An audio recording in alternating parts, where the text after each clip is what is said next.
Hello and welcome, everybody. Welcome to the No Name Music Cast. My name's Tim, and this is Joy. And before we start the episode, now Joy had a story for me. Early on in the week, she sent me a message about some kind of family story or probably an injury or something like that. So it sounded like podcast fodder. So, Joy, I'm going to hand this over to you. Okay, so this past weekend, I joke. Let me preface this by saying you guys laugh about my injuries and things like that, but my whole family, every time we get together, something weird happened. It just my luck. So anyway, it runs in the family, to be honest. We went to this it's kind of like a water park. It used to be called Joy Ranch in Hillsville, and now they've upgraded it. It is like a little mini water park. They've got an arcade, they've got an RV place, stuff like that. So we went as a family on Saturday to late celebrate mine, my twin sister, and then our nephew's birthdays, because they all fall very close. Shout out to Juan and Brian if they're listening, but to the nephews. Anyway, so we all get there. Everything's going well. The first thing that happened while we were there was my dad had rented a space, and thankfully it was an actual indoor space for us for cooking and everything and putting food out. And in that time that we were in there, we blew a fuse and the guy had to climb all the way up to the top of the building to get the fuse turned back on. So that was the first thing that happened. Then I went down a water slide without my tube. My tube went, but I was still at the top. So the tube went, and then I went. So what it was I put my feet down, and I was going to pick my feet and put them over the edge, but the tube went before I could get my feet out. So it went. I was still kind of holding on to it. Like I had the tube in my hand, but there was no way for me to physically get on top of it while going down the water slide. So I get to the bottom, and the floor is only like 4 feet away from the water. It's very small. So you know exactly what happens when I hit that water, because there's a tube underneath. I shoot straight to the bottom of that and scratch the entire back of my leg on that floor. Oh, no. So, I mean, I lived, but it was fun story because my mom watched it all. So that one happened. Then my niece, shout out to Marley because she does listen. She tried to go down the water slide without her tube, and her reaction was to then proceed to stand up instead of just keep going because she's a child. So both the lifeguards start screaming at her to sit down. Oh, goodness me. Because because, other people were going to be coming down as well. So that one was good. There's a rope climbing thing that my husband was convinced he needed to go across. It was designed for children. They made it all the way to the end, like with these little platforms before he knocked off another younger child. Oh, no. And then, so I left for this before this one happened. So my knee, earlier in the week, I have a torn meniscus. It's very sore. I got sore after doing all this stuff, so I left a little bit earlier than some of the family. My mom's gonna hate me for this story. There's paddle boats. She fell not once but twice getting out of the same paddle boat into the lake. Oh no. Well, what is it you call this? Morrison Family Luck, isn't it? The Morrison Family Luck. Isn't that what the official title? It is. And there's probably more of it that I didn't witness, but those are the ones I'm aware of.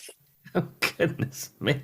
What a lot of calamity, Joy. It's supposed to be a birthday celebration. You're supposed to be having a great time, not falling out of paddle boats and losing your thing to go down the water slide. I mean, I went down the water slide 4 times and only lost the raft once. So the 3 other times were very fun. And it was the smaller one. There was a bigger one and a smaller one. And the smaller one was deceiving because it was faster than I was expecting. So I thought I could easily sit down. Did not happen.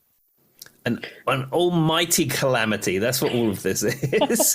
Anyway, so I just told Tim, I said, I've told little snippets of like stuff like this happening in my life. So I just wanted to give you guys an example of a one-day event. Well, the thing is, I used to work with Joy, and I've experienced this Morrison Family Luck firsthand. I mean, walking along the street to buy a drink, and then a car reverses into Joy. I mean, I've seen that with my own eyes. I've witnessed it. I'm the only person that like I've ever spoken to who did this. Not the time Tim was with me. Did when people are talking about oh, hitting a pedestrian with a car. Oh my God, that'd be terrible. And I'm like, oh wait, I did that one directly in front of a hospital. It's joy. I don't know. But anyway, I mean, my dad's got some better stories than I do. He's got probably about 60% of the Morrison family back. The rest of the 40% is split around the rest of them. Oh, goodness me. Anyway. Oh dear. Anyhow, that was Joy's stories from her birthday and other associated activities. So from here, let's go into music news. Music news. Music news. Music news. So, Joy, do you want to start music news off? Well, my music news is directly correlating with the previous music news that Tim brought up.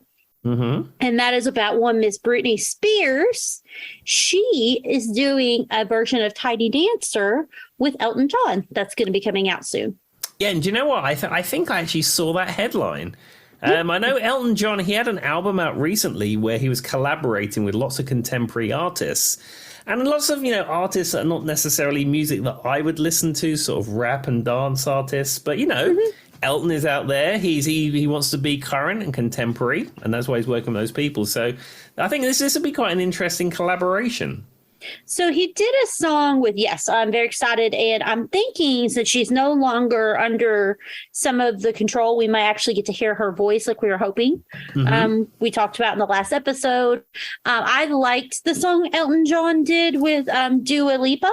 It's called Cold Heart. And it is, it's got like a piece of his music, but it's also got like a modern, like he did a really good job of mixing his song with a modern day song with Dua Lipa. Mm-hmm. So I've heard Elton John talk, and he says that he refuses to be somebody who's stuck in the past. I don't know if you've heard this in interviews and stuff, Tim, but like he's big on trying to stay up to date with different artists. Now he's not saying it always has to be Main Street artists. It could be just like, just not shutting yourself off to new music. Sure. And he talks about that's one of his big things. He actually has said many times he wished Billy Joel would write new songs to come up with new songs. And Billy Joel has the opposite there. He thinks that he's a washed up has-been and doesn't need to. But yeah, I think it'll be cool because I really like the song they did together. And it's a play on Rocket Man if you've never heard it. Okay. But anyway, yeah, it's got pieces. Oh, Rocket Man and Cold Heart, of course. It's like a mix of both of those. And then it's got like a little modern day element to it. Yeah, do you know, I think I have heard that because I listen to NPR a lot, and there's a show on there called World Cafe, and they were interviewing Elton John, and I think they actually played a snippet of that song on his World Cafe interview. So yes, I have heard it. And again, it's not really my cup of tea, but Elton's trying to be contemporary. I appreciate it, and it's exciting to let hopefully Britney be able to do some creative artistry on her own part without people trying to influence her on this one. I mean, Elton will obviously influence her because it's his song, but I'm talking about like producers and things like that. Exactly.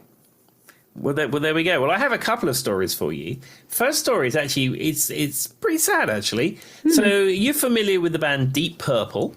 Yes. And then, I got you to listen to a Deep Purple album or albums on a previous episode.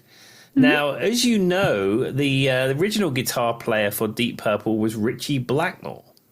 And Ritchie Blackmore left Deep Purple because, I think he was always falling in and out with them. And eventually he left the band. Well, 28 years ago, he was replaced by guitarist Steve Morse. And Steve Morse was a guitar player who was formerly in the Dixie Dregs. And he played in Kansas as well for a while. Anyhow, he's been their committed guitar player for 28 years. And about 3-4 months ago, he said he was taking a leave of absence because his wife has cancer and he was going to be her caretaker. And he wanted to commit to her and make sure that he could look after her. Well, this week, the news came in that Steve Morse said he's officially leaving Deep Purple. I saw that. Yeah, he's going to become a full-time caretaker for his wife. And, he said he'd still maybe jam with the guys if they come through town or something, but he is out of the band. I mean, I appreciate that he's willing to do that for someone who's obviously going through a hard time. That's, as a lifelong musician, I'm sure that was a hard decision for him to make, but I understand. Oh, absolutely. I mean, I mean, it's his job, it's his livelihood, but equally, it's his wife, and he wants to be there for her and look after her and everything like that. They had a temporary fill-in guitarist called Simon McBride.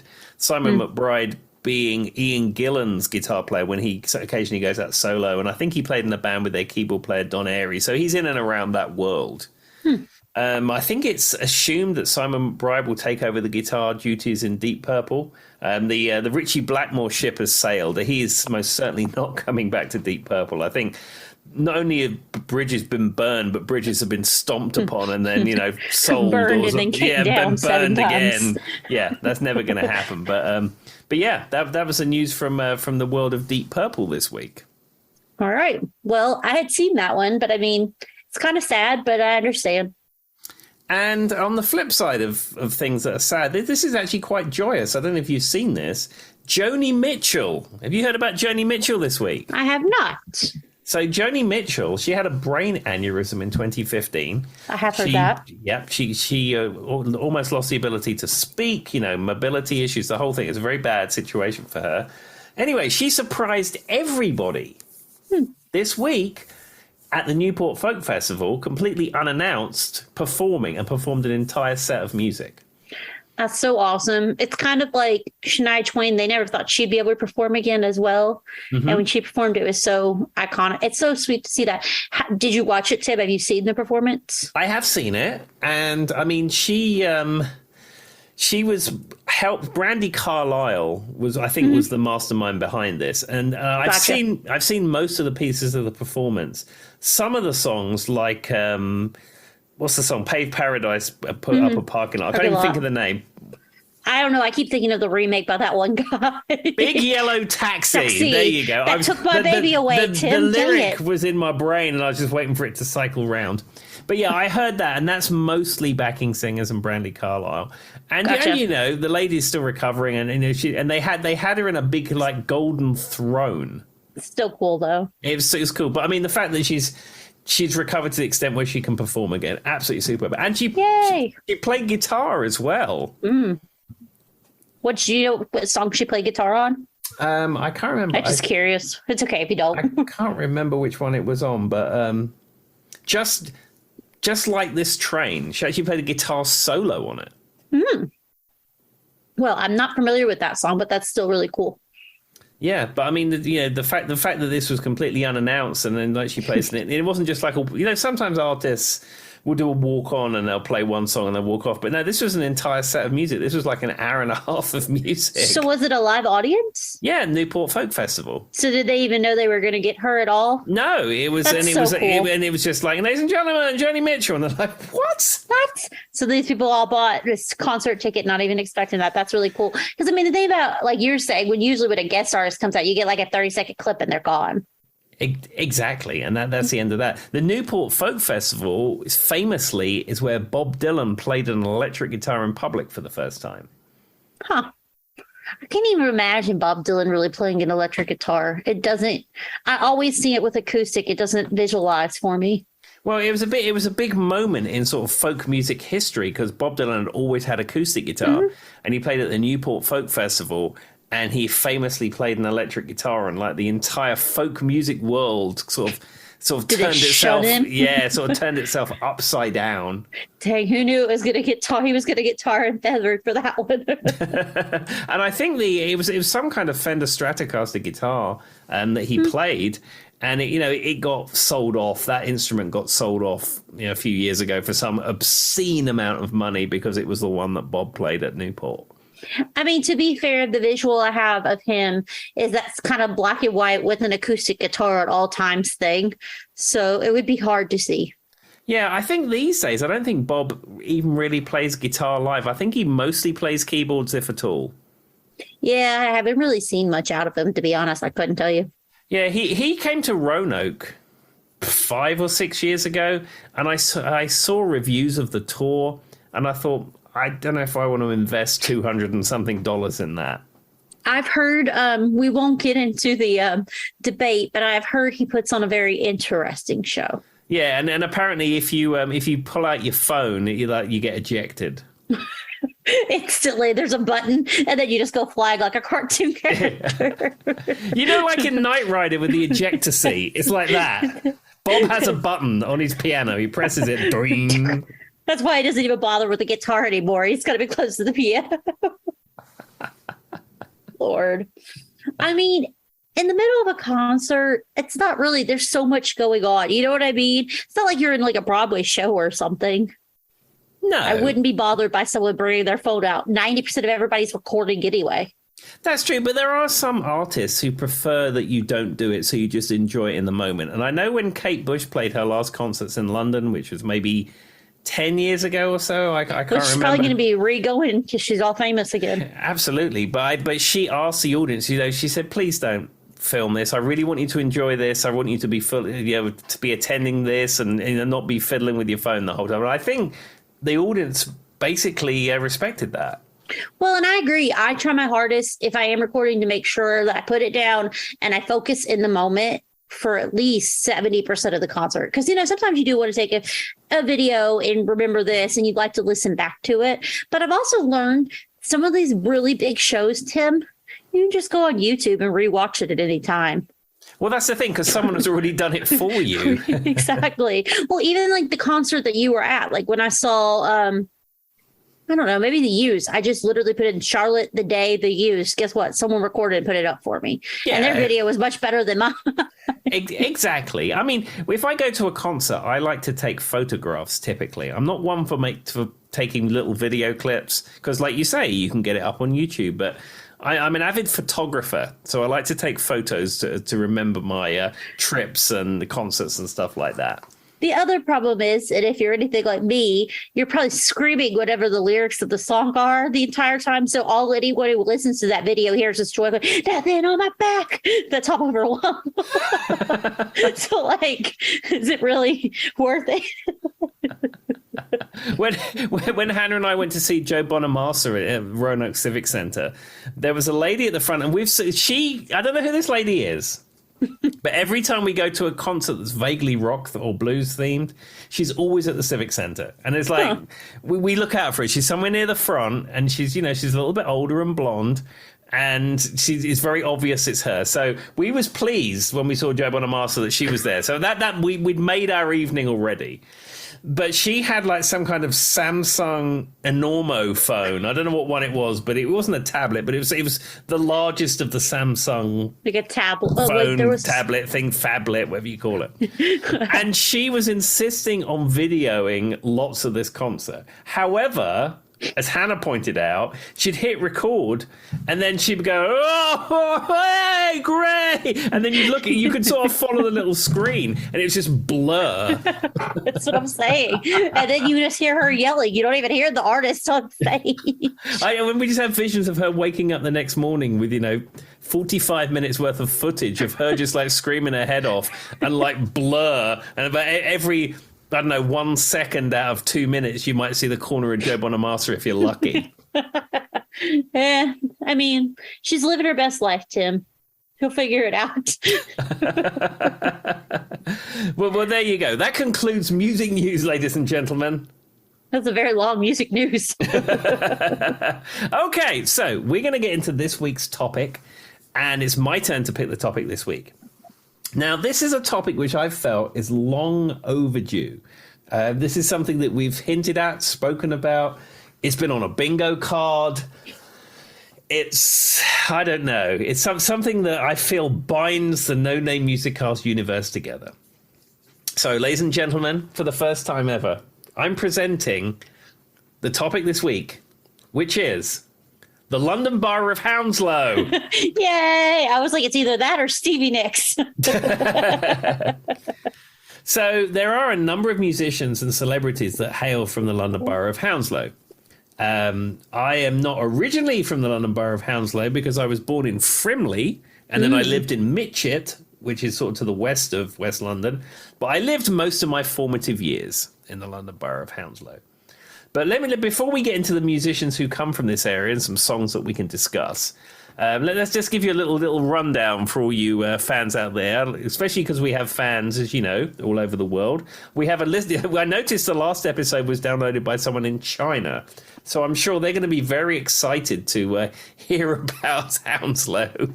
Well, good to know that they could get access to our podcast, Tim. I wasn't sure with some of their laws they could. Well, it gives all the IP ranges it comes from, and it said China. So unless somebody's using some wacky VPN just to mess with us, it said China. I'm just saying. It's actually your friend in Blacksburg. Yeah, I mean, it could be. I mean, I don't I'm kidding. know. I'm just kidding. Anyway, what were you going to say, Tim? Give us the 411. Okay, so the London Borough of Hounslow is West London. If you've ever been to the UK, you probably flew into Heathrow Airport.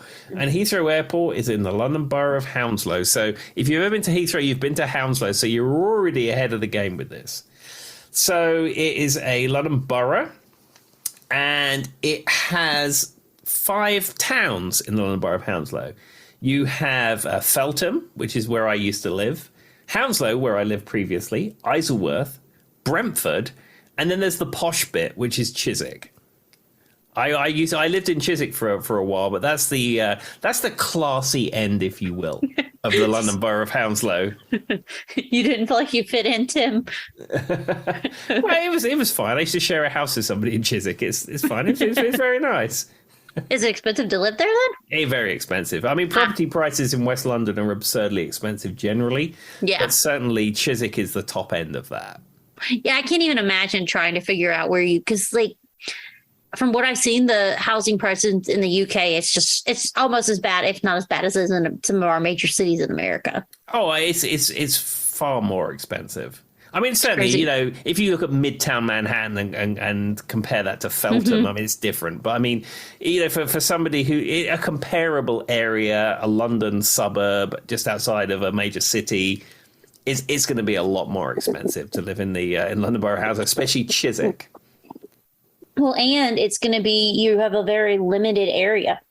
Like, it's much smaller than most of our cities and towns. So, like, your choices are going to be very small flats probably for that price. Yeah, because in fact, the London Borough of Hounslow is just 21.61 square miles. That explains why your gas prices are so high. Yeah, and I mean, and in that area is 271,000 people. Good Lord. I wonder how many people live in our town, Christiansburg. Might be curious to know. I don't know. It's considerably less, I would imagine, than that. Let's see. Christiansburg town. Population. Everybody. All right. 22,482. Yeah. Much smaller. It's much smaller, but there you go. So, as I said, I thought I would go through some of the musicians in particular who have come from Hounslow or lived in Hounslow, and we'd go through one of their songs. And then if we have some time, I have a list of other sort of media celebrities type people who hail from the borough of Hounslow. Gotcha. All right. What's our first one? All right. So this is a chap who we have spoken of many times before, and we've spoken of the fact how much he loves the Alamo and collects Davy Crockett's stuff, and that would be our friend Phil Collins. Now, Phil Collins is from the London Borough of Hounslow, and as we've discussed previously, his mother lived on Beaver's estate in Hounslow, and I believe that sadly she's no longer with us. But even when he was super famous and touring the world and part of Genesis and stuff, she lived on Beaver's estate, and she never wanted to leave because that's where all her friends lived. I mean, that makes sense. Well, and there's so many people in one little area. Exactly. But there we are. And the track that I picked for Phil was In the Air Tonight. I mean, it's just a classic song. I mean, In the Air Tonight is like the one that comes to mind when I think of Phil Collins, like the very first song. Maybe the other one could be Against All Odds, but In the Air Tonight is probably the top. Yeah, absolutely. I mean, I think it was maybe one of his first breakout hits after Genesis. And as you know, it is a bitter diatribe to his ex-wife, the whole thing. Yes. It was like, what, 80, 81, something like that. It would have been early 80s when that song came out. So it would have been right after Genesis. Yeah, I'm looking in my library I have here, and it says 2015 because it's remastered. It hasn't got the actual release date on it. But yeah, it's that kind of era. Yeah. And I always just think of, and in the album cover with him in the black and white face, the gray shadowed face, I feel like that is one of the most seen photos of Phil Collins ever. Yeah, and you know what's funny? When he remastered all of his catalog, and I have the Phil Collins remastered CD box set, he recreated all of those covers with his, 2016, 2015 face. Yeah. But with the same photography and the same lighting and the same. So if you buy those remastered albums, it's the same picture, but with his 2016 face, not his 1981 face. That's cool. I mean, that's a smart concept, and that'd be fun for people who buy both to be able to make the comparisons. Sure. And the other thing that's cool with Phil Collins albums, not on so much the CDs, but if you buy a vinyl record of Phil's, everything that's written inside the label is all written by hand in Phil Collins writing. All the other copyright notice, the tracks, and everything like that. That's cool. I never knew that, but that is cool. It's kind of cool, but there you go. There you go. Okay, that's Phil, Hounslow boy Phil. Okay, so the next person I'm gonna speak of from the London Borough of Hounslow, and this gentleman came from Chiswick, as we've said, is the slightly more upper class part of the borough. But this is John Entwistle, and now John Entwistle being the bass player of the Who. And the track that I've picked out for John Entwistle was one of the few Who songs that was not written by Pete Townsend, and this is Boris the Spider. Which is a cool song. Did he write it then, or who wrote it? No, he wrote it. This is a John Entwistle song. Oh, well, you said it not, but you never said who, Tim. So I was just double checking. There you go. Yeah, the majority of the output of the Who was written by Pete Townsend, but the Who is basically Pete Townsend's band, sort of. So you mean to tell me Kenneth Moon was never writing any songs? Well, Keith. Keith. Kenneth. What did I say? That's his brother. Close enough. That guy, the drummer. Yeah, that's him.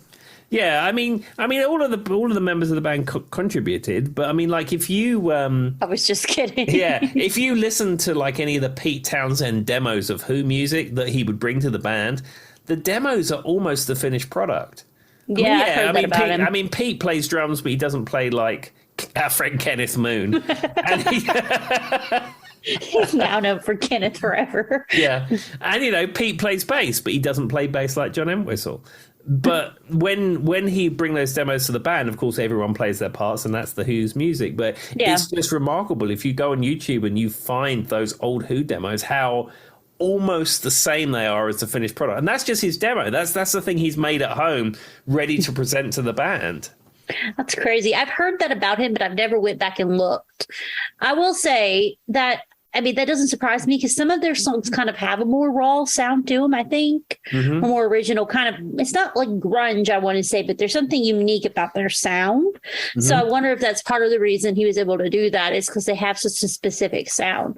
As for Boris the Spider, all I remember about Boris the Spider is creepy, crawly. Yeah, that's against creepy. That's all I remember. And he's a spider. I think he was like heading for the bedroom door. Yeah, and I think he was going to get squished at the end. I saw the Who. I've seen them twice. I saw them doing Quadrophenia at Earl's Court, and then I saw them just playing as the Who at Wembley Arena, and that was with John Entwistle.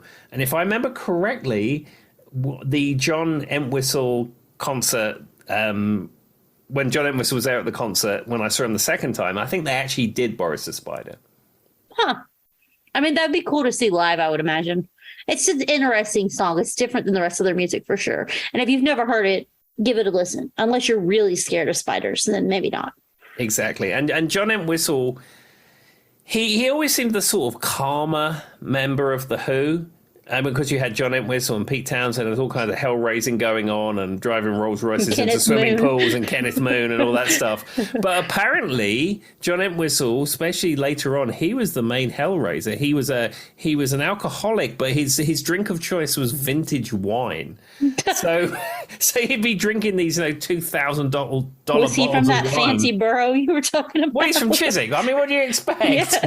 Come on, Tim, you should have guessed that. But he sadly is no longer with us. He died in the Hard Rock Hotel in Vegas. That's one heck of a way to go. Yeah, and I think he'd been enjoying some recreational drugs, and he was in the company of a couple of ladies of the night. I mean, if you're gonna go in a rock and roll fashion, I mean, I think that ticks all the boxes. I don't know. It's a long way to the top if you want to rock and roll. Exactly. All right, what's our next song? Not about spiders, I hope. No, there's not going to be any spiders in here. So this is another artist that we've spoken of, and we spoke of her previously for her kitchen discos. And this is Sophie Ellis-Bextor, and I'm going to pick the track Murder on the Dance Floor. I've heard that song before. It's probably we talked about her, but I didn't realize who she was. I had to make the connection because you had to bring it up. But I've heard that specific song. Yeah, and she, I'm just looking here. She's actually from Hounslow. She's not from Chiswick. She's just from plain old Hounslow, like me. Was most of her music kind of dance music? Yeah, she I think the first thing she ever did was that song with Spiller called Groove Jet. Well, that sounds like dance music, even if I'd never heard it. He goes, and is this love? How does it feel so good? I just didn't know. I've heard that before. And I think she contributed her vocals to that. And then later on, I think she launched as a solo artist. I mean, the Murder on the Dance Floor song is pretty easy to remember because it says it's a murder on the dance floor like 17 times.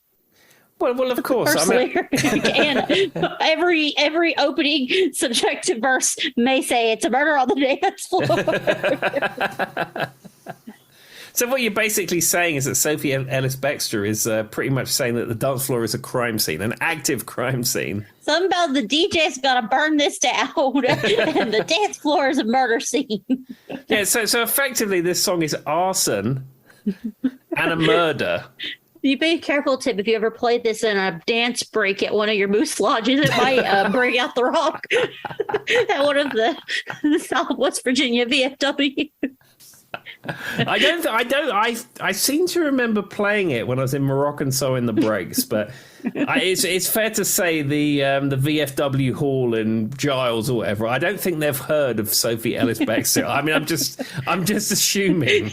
Well, to be fair, I didn't know who she was. Like, I've heard some of her songs occasionally, but I couldn't tell you who she was or what she looked like. I Googled her gave her a Goog after Tim said it. And she wears very big blue eye stuff. That's all I could tell you. It's like eyeliner and eyeshadow and all that. It's very blue. Exactly. And as we know, she dances in her kitchen. Huh? And she creates murders on dance floors. Who knew? All right. Exactly. And she encourages arson from disc jockeys. Wonderful.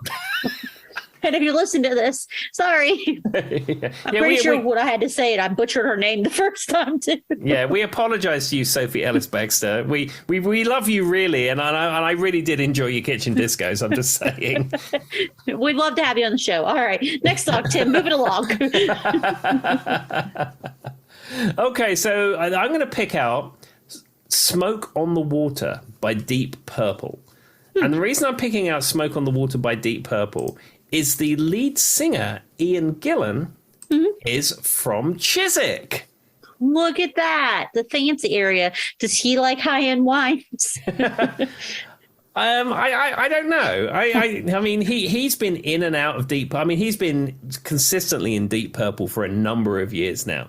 But Deep Purple has gone through so many different phases. I think Ronnie James Dio was a singer in there for a while. David Coverdale was a singer for a while, and then I think he went and did an album with Whitesnake. And it's like all of these like classic British classic rock bands have all sort of shared members.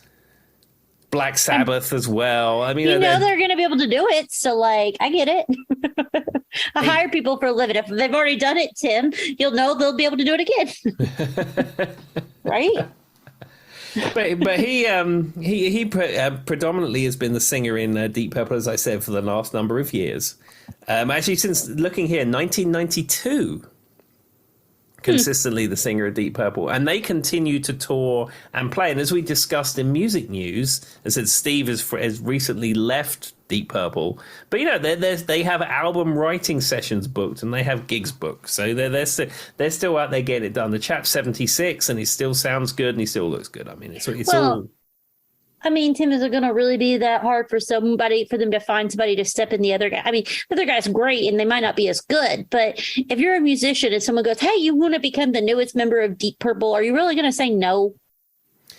Well, no, and when Richie Blackmore originally left Deep Purple, he disappeared halfway through a tour because he's famously a very moody, unpredictable character, and they had gigs to play. So somebody knew somebody who knew somebody, and then they got Joe Satriani, guitar virtuoso Joe Satriani, in to actually finish the tour. It's all about who you know. I mean, honestly, I'm just saying, it's not going to be that hard for them to finish out the season, even though the guy left to go help with his wife, because, nobody's going to be perfect. But I'm sure there's plenty of people who will be like, yeah, I'll do that. Exactly. I'd also have a sort of connection with Ian Gillan, sort of. So he had a band that was just called Gillan during some of the times when he was not playing with Deep Purple. Okay. And the drummer of that band was a chap called Mick Underwood. Now, Mick Underwood is an absolutely fantastic rock and roll drummer. And he used to come to the Red Lion jam session in Twickenham, which I used to attend for many, many years. And I jammed with him many times there. Look at you, Tim. You're now effectively a member of ABBA and Deep Purple. Who knew? It's all these rock and roll connections, Joy. That's what it is. I mean, that's how you get there, Tim. Slowly. It's a long way to the top, but you're making it. As long as eventually someone moves Tim's equipment for him and he doesn't have to do it himself, he's made it. Well, as I may have mentioned before on here, I think one of the finest gigs I ever did was my last ever gig playing with Ian and co at the Jam Night. Now, the Jam Night at the time was at a different venue. It wasn't at Mr. Bumble's.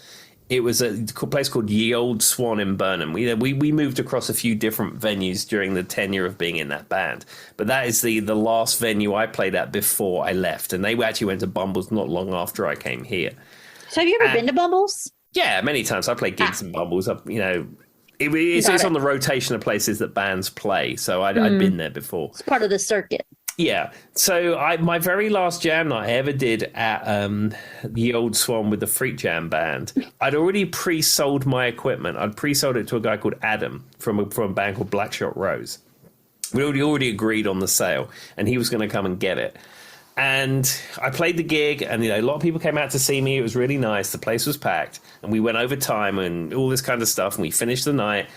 And I put my guitar in its case, and all my gear was there, my amp, my cables, my pedals, my guitar stands, power strips. Oh, no. All that kind of stuff was there. And Adam came over and he handed me, I don't know what I sold it for, £500, or I don't know, whatever. I can't remember, but we'd agreed on a price. He handed me a load of cash, and I had all the, all the bags and the cases it went in. And I said, there you go. I just walked away from it. Thank you. I thought for sure you were going to say something happened to it before Adam got there. No. It was maybe the one time in my life I got to experience the roadie situation because I sold it. So you didn't have to take it back home with you. Oh, I get it now. That went over my head. I thought this was a story about how Tim broke a guitar. No, it was the story of me enjoying the fact I sold my gear to somebody else, and then after he gave me the money, I just said, "Well, there it is, all on the floor. Help yourself." I mean, he had to take it home either way, right? Exactly. Yeah, that's funny. Adam, if you're listening and you have a different opinion on this, let us know. Yeah, the side that Adam's going to hear is, well, I only came in at the end to get the gear and I had to pack it all up. And what's he playing at? Do you think he's a rock star or something? Kind of. Anyway, so back to the song, because it was Smoke on the Water. I do remember that. Yes. This song is actually very important to me. Well, not very important to me. That's not the way I say it. It's very known to me. I mean, I even remember that the chord progression where it's like the G, G, was it FD or ED, whatever it is, you know what I'm talking about. Yeah. On repeat, and then it does like FD, because this was one of our, I was always in choir, but our high school had what's known in America as like a fight band, and they play at like sports events, and the smoke, that little riff there was one of their fight songs, and it played all the time. I heard probably at every major event I ever went to in high school, this song was played at least 3 times. I don't know why, which is one of their favorite fight songs. So that's my kinship. It's also one of those songs that is sort of jokingly banned from guitar shops, because you can play that riff with one finger on a guitar. To say. It's really easy to play.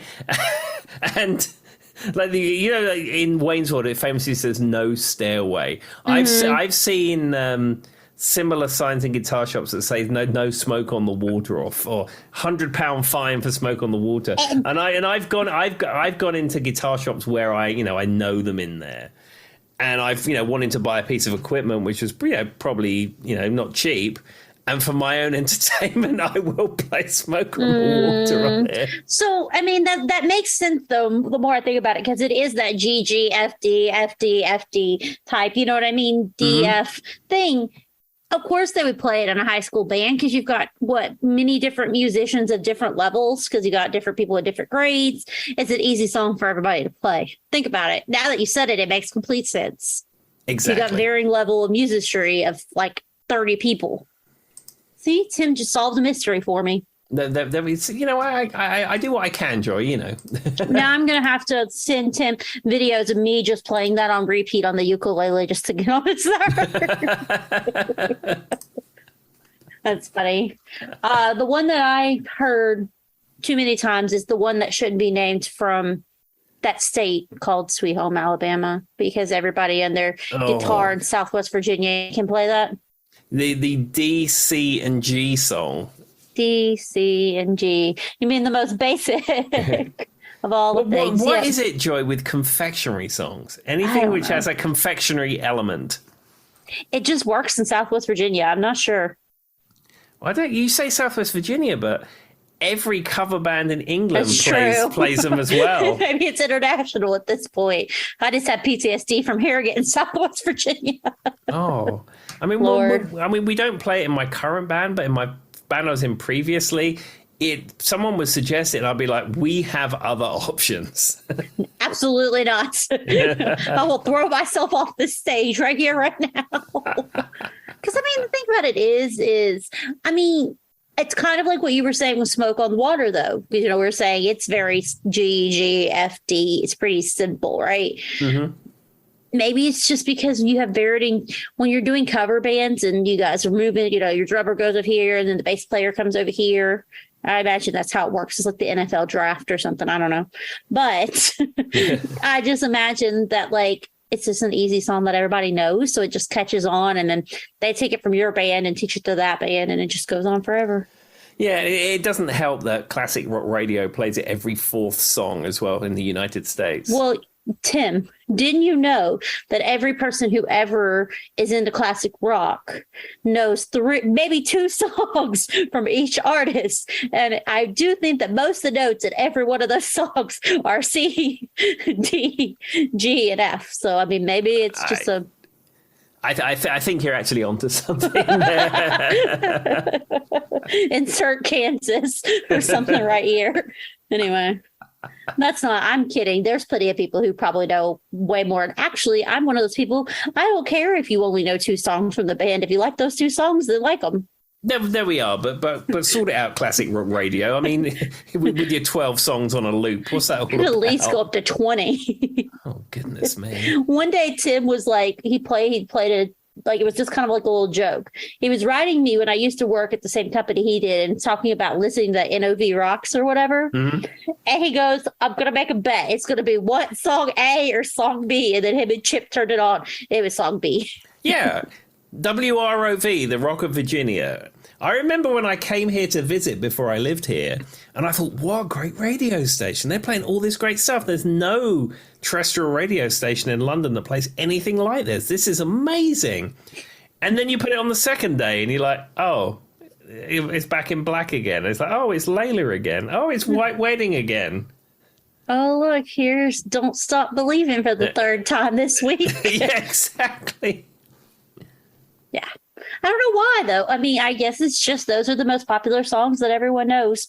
And I guess if you're touring around in a cover band, you're trying to make yourself known. You don't want to play a bunch of stuff nobody knows.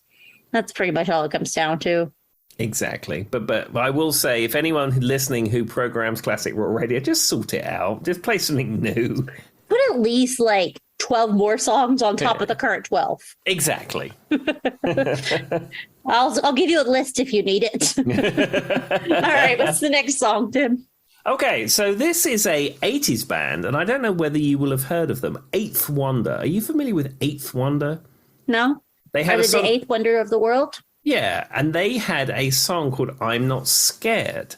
But what's interesting about Eighth Wonder is the lead singer was actress Patsy Kensit. Is that an English actress, I'm guessing? You don't know who Patsy Kensit No, is? none of that is ringing a bell. Should I know who she is? Well, Patsy Kensit was famously in Lethal Weapon 2. Oh, okay.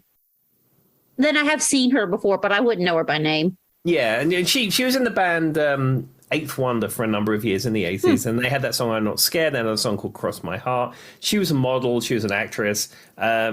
She was not born in Hounslow. She's actually from Lambeth, but she lived as a young person. She lived in Hounslow. Is there any theories on why so many talented musicians come from Hounslow? Well, I suppose maybe it's transportation links because you've got Heathrow right there. Yeah. And it's quite a prosperous area. I don't know. But you get the Piccadilly line straight into central London if you want to. You're right by Richmond and Twickenham and stuff. I don't know. Well, those are Tim's theories. If you do have any concrete information, let us know on the Facebook. Exactly. The other interesting thing about Patsy Kensit, I have a sort of connection. My friend who I used to work with once refused Patsy Kensit a mortgage. She was a mortgage advisor, and she denied her mortgage application. I thought you were going to say turned her down at a bar. No, she denied her mortgage application. Apparently, she was just getting into acting. And you know, when you apply for a mortgage, what's ridiculous about applying for a mortgage is they were able to delve through every piece of your finances to give you this secured loan on your house. And you can't even use cash without being able to track it. It's crazy. Yeah, and then the day you move in, you could quit your job. It doesn't matter. Because as soon as you sign that paperwork, it's either you're obliged to pay or they'll repossess it. But from that point onwards, the bank doesn't care what you do. You could leave your job the day after. I know. You don't have to provide them 6 months in. I'm still employed or something. And the dumb part about it is I've never understood in American mortgages, and I'm not sure how similar it is in other countries. They talk about when you're going through the mortgage process of trying to buy a house, don't open any lines of credit at all. Period. It could be just a simple grocery store credit card. But then they also say that you can't pay anything with cash. You have to literally be able to prove where you got the money. And I find that crazy. Yeah, that's exactly what happened when we bought our house. I think it's the same in the UK. I mean, I never applied for a mortgage in the UK, but I used to work for a building society, which is like a credit union. So I'd seen a lot of those mortgage applications. So, I mean, I think it is much the same idea. Generally about the same. I mean, that makes sense. It's probably a standardized process, I would think. Exactly. The other interesting thing, while we're on mortgage tips, because I mean, of course, why wouldn't we be giving mortgage tips? We're obviously real estate agents. Exactly. The interesting thing is that in the United States, you can get a 30-year fixed rate, which is very common. Most people, you can get a standard variable rate mortgage if you want one, but most people get a 30-year fix. So for 30 years or however long the term of the mortgage is, you know exactly how much you're going to pay. You cannot get that in the UK. You can get a 2-year fixed rate or maybe a 5-year fixed rate if as some kind of special promotion. But from there on in, you're paying the standard variable rate. So your mortgage payment fluctuates as the interest rate fluctuates. That's just terrifying because, with renting that happens in America constantly and people have to leave because they can't afford the rent anymore. But if you're signing up to buy a house and they can just fluctuate your mortgage every month, that's crazy. Yeah. yeah, and the other thing is that certainly when I lived in England, if you bought a house, you had to put at least a 10% deposit down. And I know now, I think it's maybe 15 or 20 or even 25%, depending on your circumstances. So if you have a house that's £250,000, where are you going to get 20% of that from? Well, are you allowed to get it through like a loan, or does it have to be out of pocket? It has to be completely out of pocket. Wow. Because in America, generally, most people get a loan for their down payment.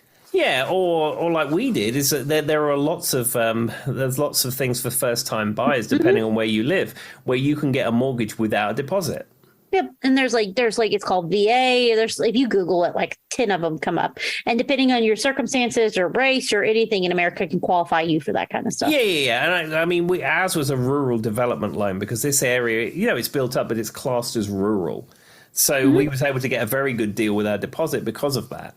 But certainly in England, programs like that don't seem to really exist. That's crazy. I mean, I just assumed there would be something equivalent.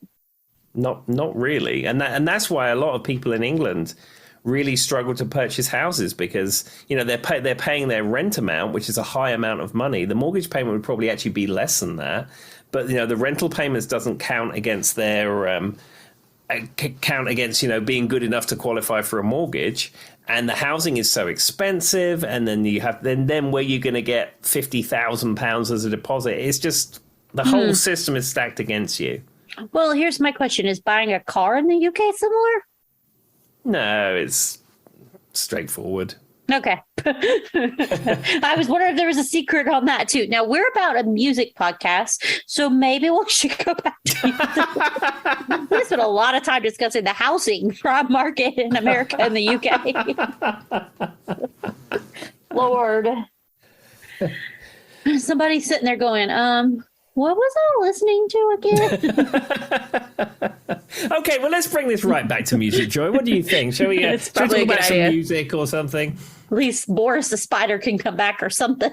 There we are. All right, so I am going to choose this person. So this is a Hounslow resident. He went for a time at Ealing College, and he was the singer of a band that you may have heard of or may not have heard of. I don't know. Oh. And that would be Mr. Farouk Bulsara, otherwise known as Freddie Mercury. I have heard of him before, once or twice, maybe. Sure, yeah. I'm pretty sure he was a headliner for a band for a long time. Definitely British. Wrote songs, lots of songs. Had a flamboyant stage persona. Exactly. I mean, as you know, he was originally from Zanzibar. But he lived most of his life in Hounslow before he became famous, and he was actually a baggage handler at Heathrow as a young person. It's too bad you never ran into him, Tim. No, I mean he would have been much older than me. I think at the time he was a baggage handler, I was not alive, or I was incredibly young. I mean, that's fair. Well, and sadly, he died so young, too. It made it a little harder, even if somehow he were to go back. But, I mean, to be fair, though, I kind of forgot he was from that area until you brought it up. Why was his parents from Zanzibar? Wasn't there like a story behind that, or is that just where he's from in general? Well, he was born in Zanzibar, and then I think there was some kind of coup in Zanzibar. Yeah. And as a result, his family moved to the UK. That's what it was. There was something about there's a reason why they left. I think they even bring it up in the movie, but I can't remember. Well, and it's just kind of random that everybody forgets that he doesn't really talk about it very much either. But how old was he when he moved? Do you know? I think he was a child. I like how I'm asking all this to Tim, like he's an expert on what Freddie Mercury was doing at 3 years old. I just assume he does. He knows this. If you know anything about Tim, it's probably not too far off that he would know this. Well, I mean, I did see We Will Rock You 3 times in the cinema. What he's not telling you is it was one right after the other. I'm kidding. For those who don't know, Tim may have an endearing love for the band Queen. Absolutely. And when he likes stuff, he tends to fill his brain with as much knowledge about that person or that thing as possible. So that's why it was a joke that I'm asking Tim all this. Yeah, I mean, the ins and outs of his life, I know some stuff because I am a Queen fan, but I was going to come on to the next person from the London Borough of Hounslow, from Feltham Mm. From Walsham Close, Feltham, the man himself, Mr. Brian Harold May. Speaking of Queen, Yes. we just brought it right back there. I mean, I know he wears white clogs. I do know that. Absolutely, and I didn't actually reveal the pick for Freddie Mercury. I picked The Great Pretender, but anyhow, we've passed on from this now. But yeah, Brian May, I picked the track "Driven by You" from his album from 1992 called "Back to the Light." But he is very famously a person from Hounslow. As I said, he lived in Feltham. He still owns the house that he grew up in, his parents' house. I think he now lives in Guildford. One of his properties is in Guildford, though he does live in London. He has a London property as well. They have their houses like marked, like this is where Freddie Mercury lived, and this is where Brian May lived. Well, Freddie Mercury's sister's house has a blue heritage plaque on it, and she still lives in Hounslow. I was just curious because I feel like that would be some way to market the area. Exactly. I once had a Twitter exchange with Brian May when he used to do Twitter. He's now more about the Instagram, but he was about the Twitter for a while. And he was coming back from a recording or some kind of event or something, and he was being driven in a car, and he was on the it was where the M4 meets the A4. On the elevated section. I'm sure you know exactly where that is in Sunbury. That all makes so much sense to me. Thank you, Tim. Yeah. You know, like Sunbury Cross, you know where that is? Yeah, no? something like that, yeah. Anyhow, he posted a picture of that out the window of the car. And I commented on it and I went, Brian, Sunbury Cross. I used to live there a long time ago. And he wrote back and he goes, I said, so did I. That's fun. Did you screenshot that, Tim? Do you have a picture of it for the rest of your life? I don't think I did. What a missed opportunity. I had only had one celebrity write me, and that was Glozell Green from YouTube. She's a comedian. I screenshotted it. Well, I do have a handwritten letter from Brian May, so. Oh. Well, okay. I guess that you get an exception. I don't have a handwritten. Now, my husband does have a signed postcard from Ryan Reynolds. That's true. It was a Christmas card. So I got that. If anybody ever comes to rob me, that's probably the most expensive thing. Take it. And I have 2 signed pictures of Jet from Gladiators, but that's probably not somebody who you know. And the only reason I've got those is because Jet from Gladiators is featured in an Alan Partridge episode. That was just... I do have a signed poster of Bowling from Soup, the band, Bowling for Soup, from when I went and saw them. They signed it. I had them each sign their little faces because we knew the people who were putting on the band, the concert. And so we got to move their equipment. And by I didn't do it. I left because I didn't want to move equipment. But my friend Molly did. And she got them signed for me. Well, that's exciting. I also have a signed Darkness album, but the story with that is they were available on their website for $15 more than the unsigned ones, and I just ordered it. It really doesn't count. That's not that fun. All right, we were talking about music. Okay, so we've covered Queen. We've covered those people from Queen. What's next? Okay. So... this is a gentleman called James Patrick Page, otherwise known as Jimmy Page, from the band Led Zeppelin. I mean, he was a studio musician and he played with a number of other acts, but he's probably most famously guitar player, songwriter, producer for Led Zeppelin. I've picked out the song Whole Lotta Love, and he is from Heston. Now, Heston is like a little area that's sort of on the outskirts of Hounslow, sort of, and you're going towards Feltham. It's somewhere between the two of those, but that's where Jimmy Page hails from. So he is a London Borough of Hounslow boy.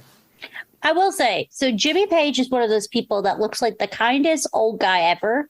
I don't know why. He has a very kind face. Of course, he always used to have cool hair back in the day too, but he has a very kind face. And he's like a lot of older gentlemen who have white hair, where they have a very pretty face, if you will, and they look like a kind grandma. Do he does? He's got like a very high cheekbones. He's got a very distinct look on his face. I don't know why, but every time I see him, I'm always like, he looks really nice. I mean, he had to be born in like the 1940s, so I have no clue how old he is. He's 78. He was born in January the 9th, 1944. That's pretty close. I said the 1940s. I mean, Yeah, and I know somebody who bumped into him in the Waitrose supermarket in Windsor. yeah. And was a huge Led Zeppelin fan and went into, I don't want to bother you, Mr. Page, huge fan. Can you sign my whatever till receipt? And then apparently it couldn't have been nicer. Oh, so maybe it is that. Maybe his face. Maybe it is the way you act him affects the way you age. There we go. That's what I was trying to say.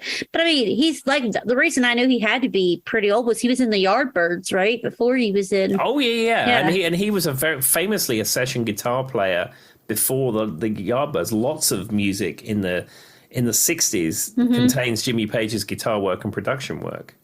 Yeah, I mean, pre-Led Zeppelin, he was in a whole different band, which I love the Yardbirds, by the way. You said Whole Lot of Love was the song you chose? Yeah, Whole Lot of Love was the Led Zeppelin song that I chose.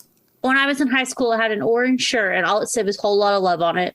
And I wore it to school, and only one person got it. Your story. But they thought it was really cool. well, there you go. I'm not a huge Led Zeppelin fan. I never have been, but I thought I was cool for like 5 minutes and I knew the song. I have all the Led Zeppelin albums on vinyl, and I'd heard those pressings were very good, which is why I got them. And they actually do sound superb. And you listen to them with a pair of headphones and you understand why Jimmy Page is a production genius. Oh yeah, I mean they're talented bar none, and their music is so iconic. It's just I've never been super into them, I guess. No, I mean my favorite Led Zeppelin song is the Rain song, and I think that's absolutely fantastic. But there's so many other great Led Zeppelin songs. Well, and then you were talking about I'm pretty sure he played like some of the studio guitar playing for Van Morrison. Mm-hmm. But I could be wrong. I know that one, and there's some pieces that he does on that are pretty cool. And like Mystic Eyes, maybe. I've heard that that's possibly. Him. I mean, and he in the contemporary, he's made songs with an album with David Coverdale. I mean, and he's released solo albums. I mean, he's been very prolific. Yeah, I just knew that I've heard those specifically, but I'm sure he's probably, if I went and looked, there's probably like 17 different artists he's worked with. Maybe more. Absolutely. He's not like Edward Van Halen, for example, where you can count the guest appearances on one hand. I mean, he's played with absolutely everybody. Now, here's a fact. If you knew it, you probably did. Hard Day's Night. Doesn't he play on that? I don't think so.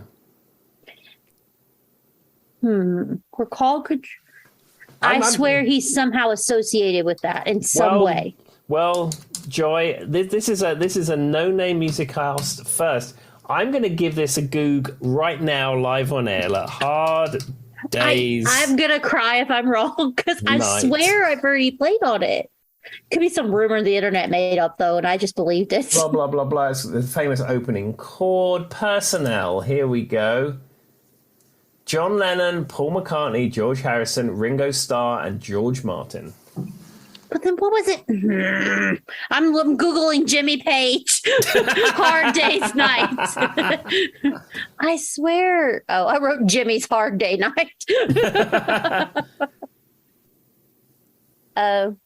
When Jimmy Page featured on the Beatles' A Hard Day's Night, Far Out magazine. Once he was a superstar via the Yardbirds and Led Zeppelin, Jimmy Page started discussing his work as a session guitarist in the 60s. Unfortunately, this led Page to an almost, he is credited as doing it, but he never did. There we go. Okay, wait. Well, no, it says there's a rhythm he's got. I can explain, but he definitely did not play the soaring riff on You Really Got Me. Although he plays on A Hard Day's Night, it's not the bouncy upper your head of Ringo's theme. So he does contribute some like guitar to it, but like apparently at one point he was credited as being the solo artist, and that's not true. So it was like the internet. There you go, everyone. I was kind of right, but I may have just believed what I read on the internet without researching it too. There we are. I like you're giving it a Google Live. That's I had to compete because I'm like, I swear I heard that. Was that a fake rumor? Yeah. Kind of was. Apparently he is on there somewhere, but he didn't. He's just a session track that he was in the background of. There we go. Okay. Now everybody that was a burning wonder for them. They've probably been thinking about it since 1964. Anyway, Tim, what's the next one? Okay, so this is my final musician pick from Hounslow. Right. And then after we've done this, I thought I'd just go through some of the other famous folks who you may have heard of who come from the London Borough of Hounslow. So this lady is from Chiswick, and this is Kim Wilde. And I've picked the track Kids in America, which has so many renditions of it. Oh, it's like 17 versions of the Kids in America.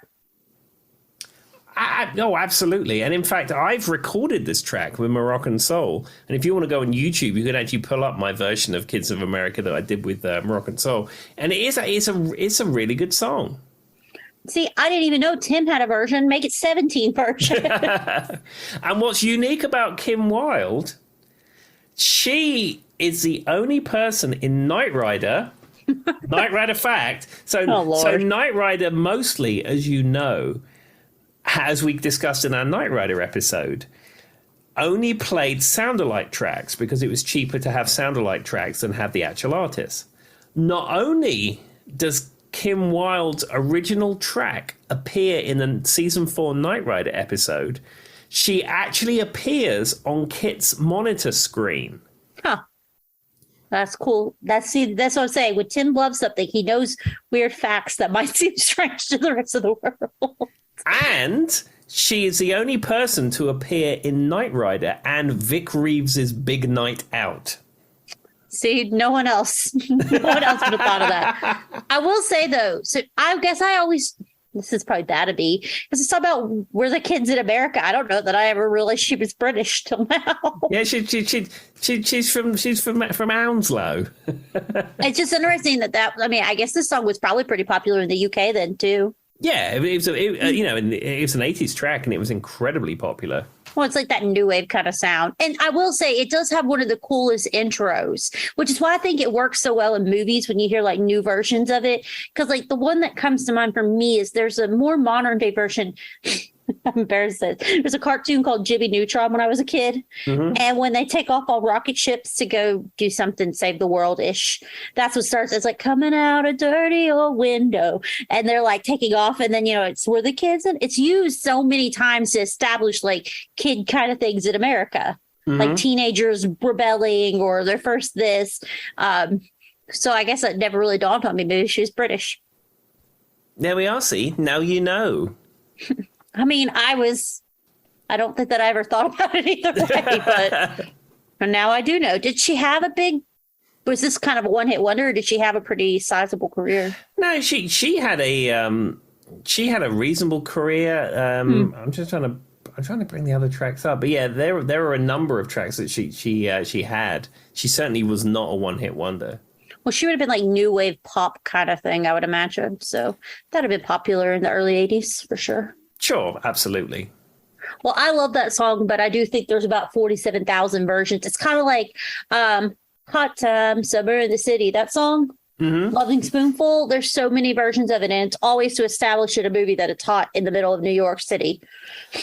Yeah, whoever wrote that song is not having a problem with royalty money.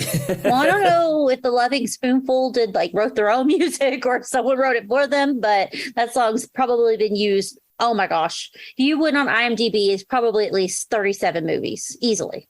And 37,000 more, probably. TV shows. I forgot the TV shows. I mean, it's literally, and it always starts at that, the hot time. It never starts in the middle. It's like that part. And then it zooms in on some alley in New York City that the fire extinguisher, not the fire extinguisher, what's the one the water comes from?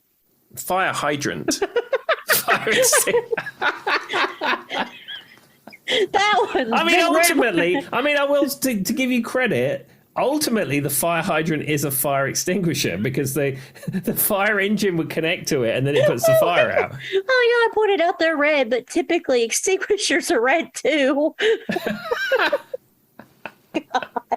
But you know what I'm talking about? Like the kids have cracked it open and the water's spewing out it as they go down a hot alley in downtown New York. That's the picture I was trying to make before I failed. All right. So who are some of these people we may know?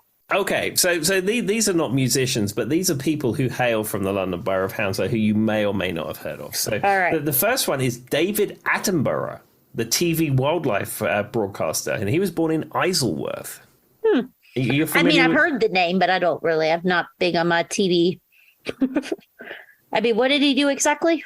He's a TV wildlife broadcaster. David Attenborough. Every time you see the zebras, That's him? yeah. I just was the only one I could think of is like Steve Irwin, and I'm like, well, it's obviously not him. So No. maybe Tim needs to explain. All right. Well, now I know he's got a famous voice. Okay. The next person I've got on here is Kate Beckinsale. She's from Chiswick. I have heard of her before. Yeah, I follow her on Instagram, and she lives a very fancy pants Los Angeles life in a big rich people house. You know, she's worked and she's worked hard, and you know she's earned the money she has, and you know she lives this extravagant life. You know, good luck to her. You know, it's fine. But every now and again, she gets a bit Hounslow in the things that she writes, and it makes me laugh. Her roots come out because I mean, she's an actress. For those who don't know who she is, and she's been in many movies. I mean, I don't know which ones, but she's pretty well known in America at this point. Sure. So it doesn't surprise me she lives a pretty high end. And she's if you see her, she looks like somebody who would live a high end life, like physically. Yeah, I mean, I'm the same age as her. She's 47, and I you know, she puts pictures of us. You know, not even like pictures that have been doctored or, you know, she snaps a picture of a phone with her and her cat. And I'll say to Hannah, she looks so good, and she's the same age as me. And Hannah will say to me, she said, yeah, what's she doing all day? Looking that good. Yeah, that's the whole thing. If your whole job, Tim, is to look a certain way, and that's what you spend your time doing. Yeah, you know, she has a nutritionist and a trainer and a stylist and a makeup artist and all that kind of stuff. She doesn't have to clean her own house. Exactly. Tim, they live much different lives than we do. She can drive out. What was it? Ludacris drives out on his property and finds a tennis court he didn't know existed. She drives out and finds another swimming pool. I mean, you know. For those who don't understand that reference, go back a few episodes. All right.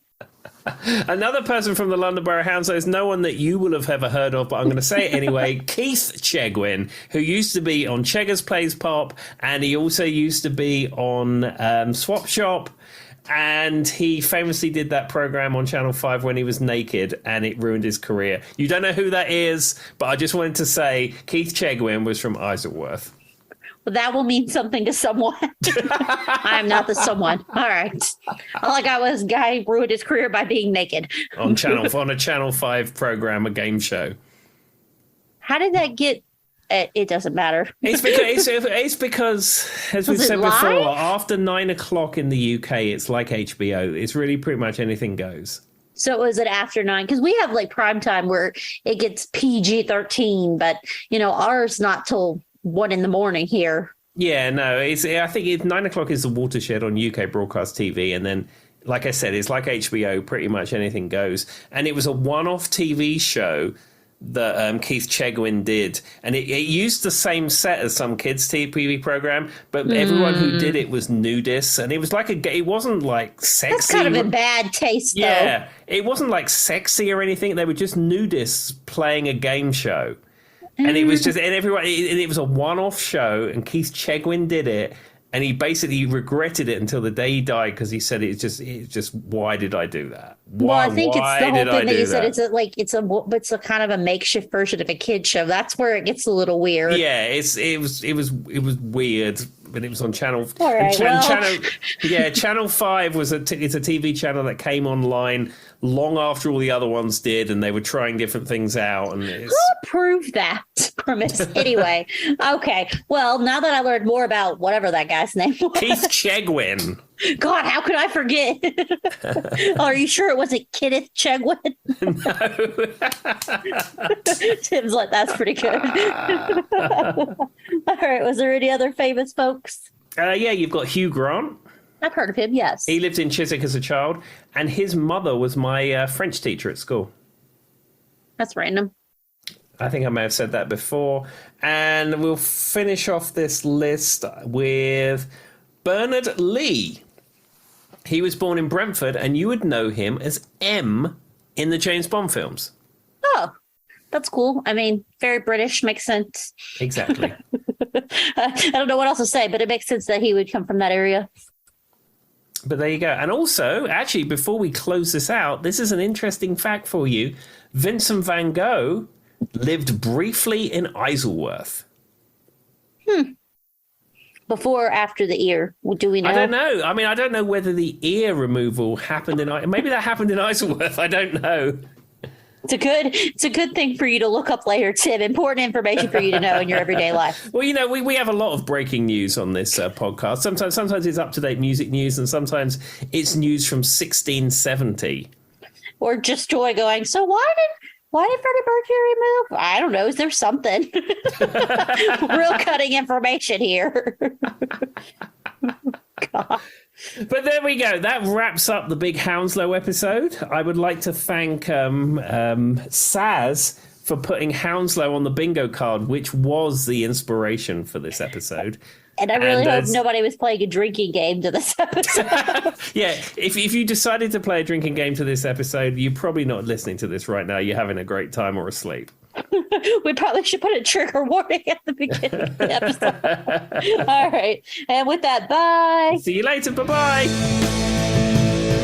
To remind me of another day to come.